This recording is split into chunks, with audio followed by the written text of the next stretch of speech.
I am not what has happened to me. እኔ ጋር የተፈጠረው ክስተት አይደለም። እኔ ጋር የደረሰ ህይወት ስብራት ይኖራል፣ ያልተሳካልኝ ጉዞ ይኖራል፣ የሆንኩት ነገር ይሆናል። እሱ አይደለም እኔ። I am what I choose to become. እኔ መሆን የመረጥኩት ነኝ እኔ ማለት።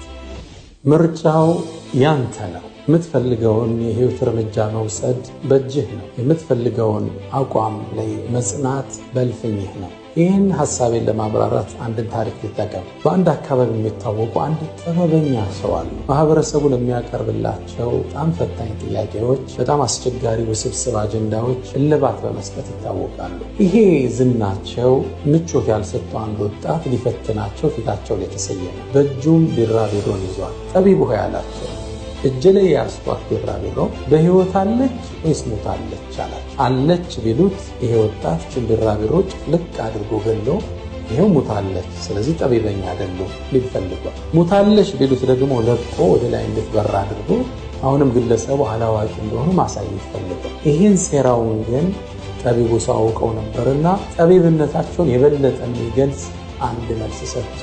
ልጅ ሆይ የቢራቢሮዋ ህልውና በእጅህ ነው። ወይ ልቀቃትና ኑራለች አድርጋት፣ አሊያም ጭፍልቅ አድርገህ ግደልና ሞታለች አድርጋት።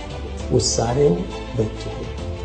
የህይወታችን ውሳኔ እጃችን ላይ። እርምጃችንን መምረጥ እኛ ላይ የተተወ ኃላፊነት ነው። መንግስትን ተወቃሽ ማድረግ፣ የወላጅ አስተዳደርን ተወቃሽ ማድረግ፣ መምህርን ተወቃሽ ማድረግ፣ ለጥፋታችን ጓደኛን ተጠሪ ማድረግ የስኬታማ ያልሆኑ ሰዎች መገለጫ ባህሪ ነው። ምርጫው በእጅህ ነው። ለህይወት ውሳኔ የምትወስነው አንተው ነህ። ይህን መቼም ቢሆን እንዳትዘነጋ። ሁለት ወጣቶች አሜሪካ ወጣቶች ነበሩ። አንድ ምሁር መጽሐፋቸው ላይ ጠቅሰዋቸዋል ስለ ሁለት ወጣቶች። አንደኛው ሲጋራ ያጨሳል፣ ሌላኛው ሲጋራ ያጨስም። በጣም ይጸየፋል። ወንድማማች ናቸው። ቀረቡና ጠየቋቸው፣ አንተ ለምን ሲጋራ ታጨሳለህ? አይ አባቴ ሲጋራ አጫሽ ስለነበር ከእርሱ አየውና ተማርኳል። ሁለተኛው ወንድሙ ጋር መጡ። ለምንድን ነው ሲጋራ ማታጨስ? አይ አባቴ ሲያጨስ አየው። ሲጋራ ማጨስ እንዴት አስቀያሚ እንደሆነ ከአባቴ ተማርኩት። ገንዘብ ሲያጠፋ ሳየው፣ ቤቱን በጭስ ሲያጥነው ሳይ፣ መጥፎ ነገር ሲፈጸም የጠረኑን መለወጥ ሳይ ሲጋራን ተጸይፌ ራቅኩት። ክስተቱ አንድ ነው። አንድ ማጨስ ነው ያለው። አንዱ አጫሽ ሆነ፣ አንዱ ደግሞ ማጨስን ተጸየፈ። ምርጫው ያንተ። ህይወት ላይ እርምጃን የምትወስደው አንተ ነህ። ይህን እንዳትረሳ። ካርል ጆንግ አንድ አባባል አላቸው። I am not what has happened to me. እኔ ጋር የተፈጠረው ክስተት አይደለም። እኔ ጋር የደረሰ ህይወት ስብራት ይኖራል፣ ያልተሳካልኝ ጉዞ ይኖራል፣ የሆንኩት ነገር ይሆናል። እሱ አይደለም እኔ።